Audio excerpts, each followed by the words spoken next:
Hello and welcome, I'm Mystical, this is Mystical Gaming. We're back in the Watcher Realms and Init's had a buff, a rework. Make your minds up over which one you think it is, but either way he's been changed. So let's have a quick look at him. Is he worth playing? I think essentially probably is. So his talent, the first thing we want to do is sort out what an ancient core is. So he does this ancient core autonomously attacks an enemy in range equal to the attack range of the assigned ally, dealing damage equal to 25% of Init's attack per second. Right, so that's the blurb over what it does. A couple of important things in there. It's autonomous, so it just keeps going. You haven't got to worry about doing it yourself. It's equal to the attack range of the assigned ally. Now, important thing to mention, it's the your attack range. So if we take Idril, for example, her ultimate, she boosts up her attack range. Now that isn't counted where you boost your attack range. It is solely your attack range. So when you place that arrow down, that is attack range, that's the attack range you've got. So bear that in mind. First thing.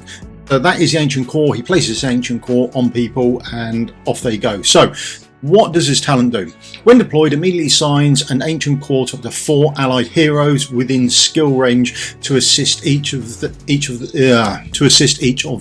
Right, that's the first bit he does. So he arrives on the scene and he's got this area of effect and he puts out 4 ancient cores on there. Brilliant. After that, assigns an ancient core to 2 allied heroes every 8 seconds. Each ancient core lasts for 20 seconds. Right, there's a lot going on there. So here we go. Let's go and have a quick look at what that actually is. So here we go. Right, so here's our fight, and we've got 8 heroes that we're going to place down for an example. So we've got 4 at the front, we've got 3 at the back, and then we're going to place down Init. Now Init has all of them in range, so he would then place ancient cores on them. But what he would do to start with is, like it says, when he first deploys, he deploys ancient core onto 4 of them. So that's 4 of them. We've got ancient core on them. He's come down, boom, there you go. He's got his ancient core on them. The next thing that happens is there is a time limit attached to this as well. So they go on there, those ancient cores go on there for 20 seconds. That's all they're on there for. And then after that, they're going to start running out. But in the meantime, he's still placing down some more. So 8 seconds after he arrives on the scene, he places 2 more ancient cores down, and they go on to champions that haven't already got it. So you're now up to 6 lots of ancient cores. Now, shortly after that, or another couple of seconds after that, are we there? So another 8 seconds goes by. We're at 16 seconds now. So the front 4 have all got 4 seconds. The previous 2 have got 12, and we've got 2 more ancient cores placed on people. So we're now up to 8. Everyone's got an ancient core on them. Now, after that, so in 4 seconds time, 4 of them drop off and we're just left with 4 ancient cores. Okay, now this is worth knowing as you go forward in the game. So at 24 seconds, this is when he places his 3rd lot of ancient cores. So we're now up to 6 allies with the attack buff on them, this ancient core on them. But bear in mind, 2 of them now only have 4 seconds available. So in another couple of seconds, we'll see that they will drop off. So at 28 seconds, they will drop off, and you're back to 4. And you'll fluctuate from this 4 to this 6 as time goes on. You've got this fluctuation of his ancient cores going on and off. Now, what else has happened? He's had his basic attack. Now deals 100% magic damage to one enemy and inflicts damage reduction. So there's a damage reduction, damage minus 30%, and it goes on for 2.5 seconds. Now, something else we want to note about him is when we have a quick look at him, we'll have a look at his attributes, and if you have a look at his attack speed or his attack interval with no gear on it is at 2.6. So you do want a small amount, as a minimum, amount of attack speed on him, just to take that down to 2.5 seconds, and then you will always have this up, which is brilliant. So you'll always have the boss doing, or the person doing 30% less damage. That would be constantly up for him. Right, so that's what he does. Then we've got his passive. So we've got the first passive there. When attacking, each ancient core has a 20% chance to deal an extra true damage equal to 20% attack one time and heal the assigned ally for 10% of the true damage. Right, that's quite a mouthful, but essentially you're going to get a bit more extra damage out of it. And if you do that, hit that 20% chance, then you'll get a bit of healing back as well. Now bear in mind that healing would be affected by healing effect. If you had any of that on there, that would also boost the healing that you're getting. Right, his next passive, this is quite a mouthful as well. Right, so each ancient core assigned upon a unit's deployment grants damage increase. Now I've already gone through and I've skilled some of mine up, so he's got something in here. He gets a damage increase to the assigned ally, and each ancient core assigned afterwards grants a lower damage increase to the assigned ally. Now when you skill these up, bear in mind that some of them are damage increase upon deployment, and then there's one for afterwards, and then there's one on deployment. So now I've got all of mine done, it works out that it's a damage plus 30%. So when he's first deployed, those first 4, they would go up and they would have the damage increase of plus 30%, the first 4. Any ones after that, the ones that he does on the 8 seconds, would have a damage increase of 15%. But I've had skills in there. So that would start off at 10%, and the original one would start off at 15. So 15 and 10 is your basic, and then when you put skills into it, it'll go up to 30 and 15. Okay, so that's what he does there. So, and we'll have a quick look at that. In fact, let's have a look at that now, because that is really easy to do. Right, let's have a quick look at how this pans out. So if we set down our first hero over here, then we're going to set down over here, and we can see how big this is. Look at that, that's a good range. We can see they've both got the ancient core on them with a little gold buff above them. It's not the best background to see it. We can see she hasn't got it on. So when we check here, we'll see that he's got plus 30%. See here, plus 30%. And now the 8 seconds has come round. He's now put ancient core on her, and she's got the plus 15%. So that's how that works. The first lot get the 15, and then after that it changes. The first lot get the 30, and then they get the 50.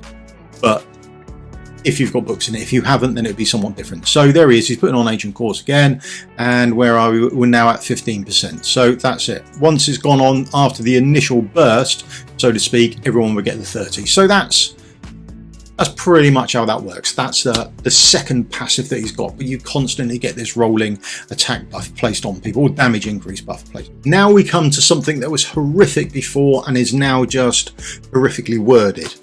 Okay, right, when the ultimate is activated, Init starts to attack the unit with the highest current HP in range. So that's the highest current HP in range. Now bear in mind his range changes, right? So that's his range normally, and you can see he's got the little +1 coming out there. That's his range for his ultimate, and he hasn't got the +1 coming out there. So his range is actually shorter. It's only 2 tiles for his ultimate, and for his basic, right in front of him, he's got 3 tiles. So bear in mind that can mess you up. You need to be within 2 tiles to be within range for the ultimate, because otherwise the ultimate doesn't work as well as intended, I suppose. Right, so bear that in mind.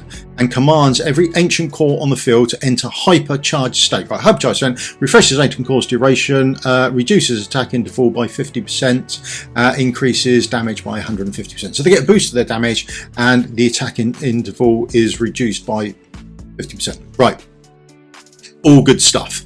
Now that's all the ancient cores that he's got on there. So remember, you'll normally have between 4 and 6. Okay, so try and time it for your 6, because then you're going to get all this hypercharged state and extra damage and that sort of stuff. Right, and that is the first part of his ultimate. So probably best to go and have a look at that now. Let's have a look at that to start with, and then we're not overloading with stuff that actually is a bit odd.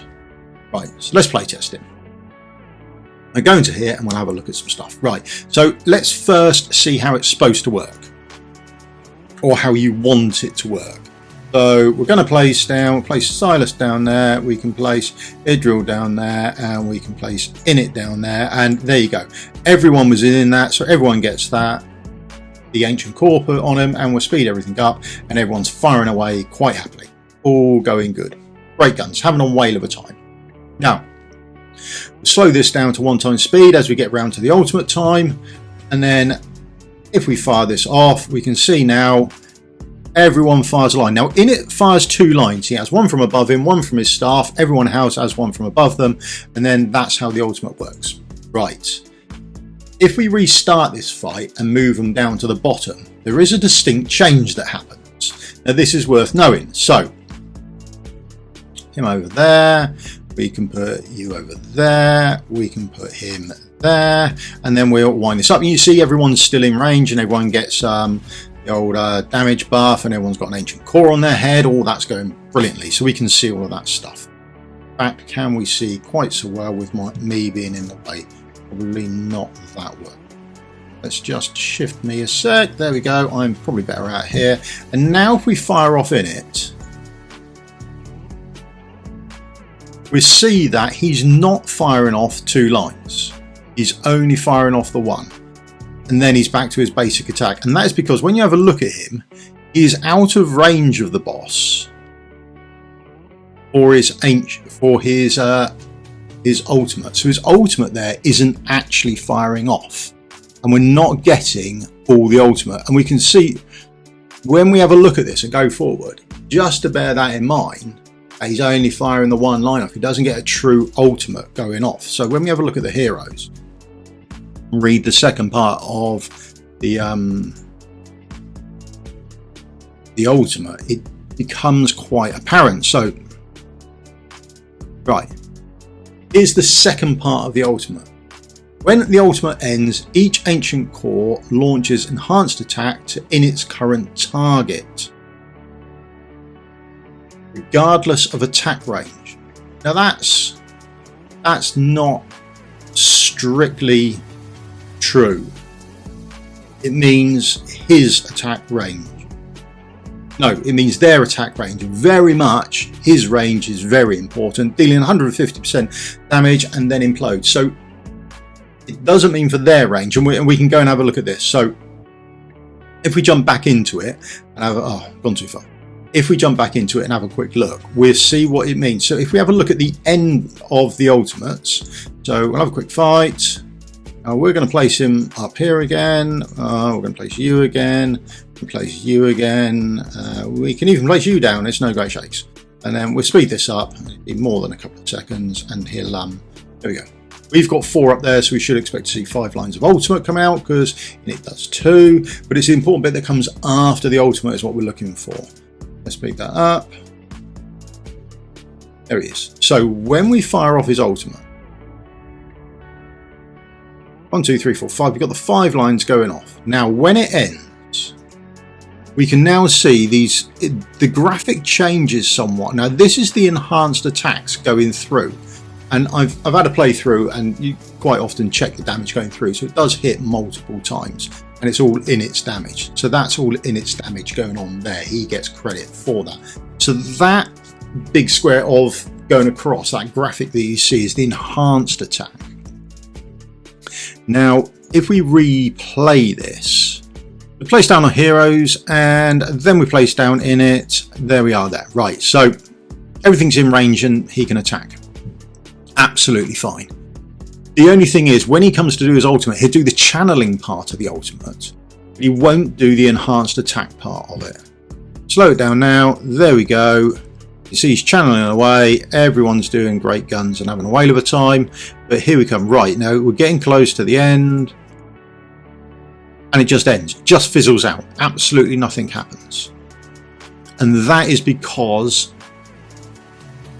his range, he's fine there. During the ultimate, he's not fine. And that is the reason why. So bear that in mind.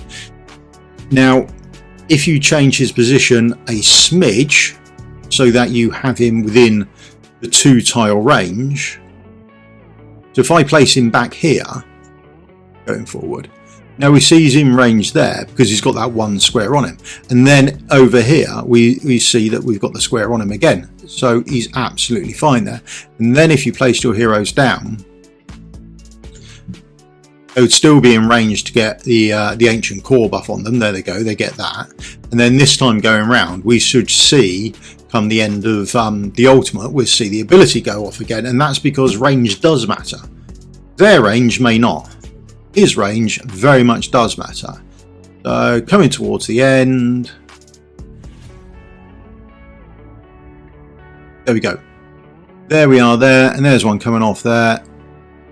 Boom. And that is the enhanced attack. So that enhanced attack does vary on range drastically.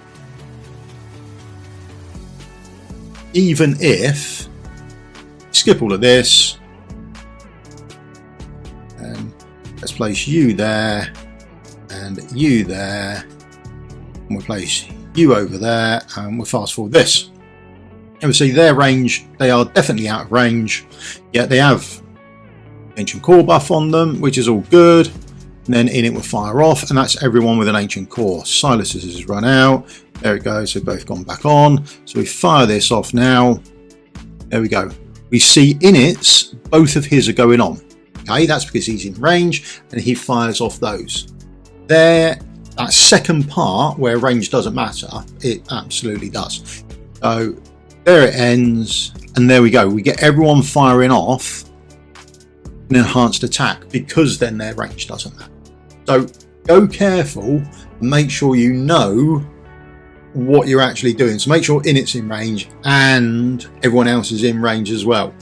That's quite important going forward. It's I'd like to say it's not worded well, but I think that'd be a colossal understatement. I mean, it's worded horrifically, we're honest. But that's how essentially he works, okay? I think I haven't really play tested him about with stuff, but I am going to start putting him in some teams now, and I'll probably put books into him. I think this is a good rework. I mean, they could have done with reworking the wordage, because it just makes a mess of stuff. So bear that in mind. That's what he actually does. And they could have done with making this range when you place him down at least 3 as well, because otherwise we wouldn't fall into this terrible trap. But what's the point in telling them? They never listen. Right, so awakening. The other important thing to do is awakening 1. Right, when deployed, assigns ancient core 1 more time. Brilliant. And not so much. Remember, this ancient core only goes on for 20 seconds. So what you're going to do at the start is you will get 5 go out. Then after that, he's straight into his talent, where he's only placing out 2 at a time. So after 20 seconds, that additional ancient core for the A1, that's it, done. Over and done with that. And it's not as if, I don't believe, but let's have a look. Yeah, redeployment time 60. He's not like an Aatrox where you're going to be taking him off and putting him back on, that sort of stuff. He hasn't got that really quick redeployment time. So bear that in mind with his Awakening 1. It's not as if he's placing an extra core every time he does ancient cores. If he did, that'd be a brilliant A1. It'd be absolutely awesome. Now I'm probably in the way for that as well, aren't I? Yeah. But so that A1 there, bear that in mind, it's only going to be any beneficial to you for 20 seconds, and then that's it, done.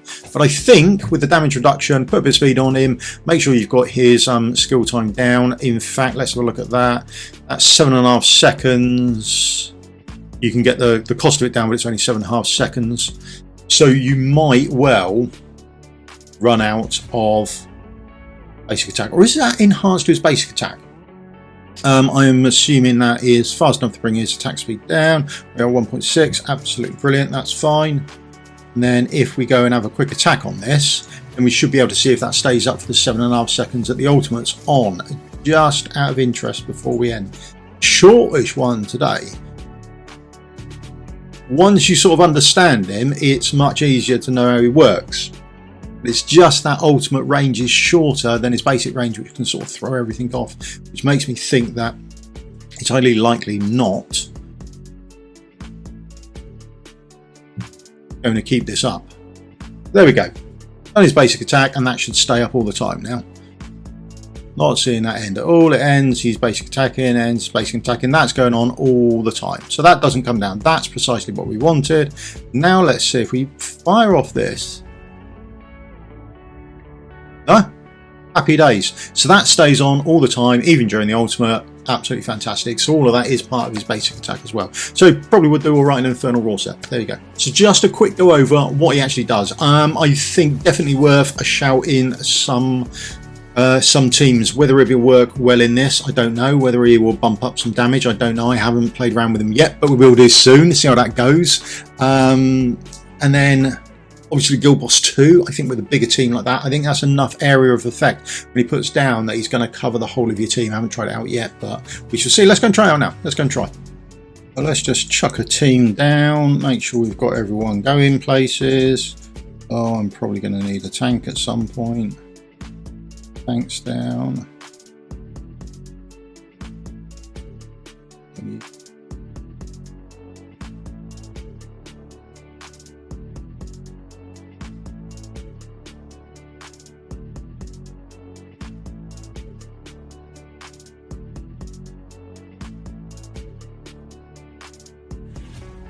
Yeah, he covers it quite easily, doesn't he? That area there, he covered. Yeah, fantastically well. So you've got plenty of room to get your team in there. Bear in mind, you'll only go from 4 to 6 normally, although you can start off with 8 in the first little bit. So bear that in mind, just as it goes. I don't know whether you'd be able to cover from the Death Saw or not. And then if you fire it off, you should get loads of them. There's loads. Brilliant. That's absolutely fine. Yeah, covers all your base of your team there. So that's a win. Right, there you go. Quick little video from me today just over how Init works. Have fun with him. I think this is a good thing, with the exception of the wordage in the description. That's a terrible thing. Terrible. The person who done that. Oh, come on. Anyway, so that's me done. Right, thank you very much for your time. I hope that you found this helpful. I hope you found it interesting. If you could leave me the old thumbs up, like, subscribe, would help me out massively. And I'll see you all in a video again soon. Thank you very much for your time. Cheers. Goodbye.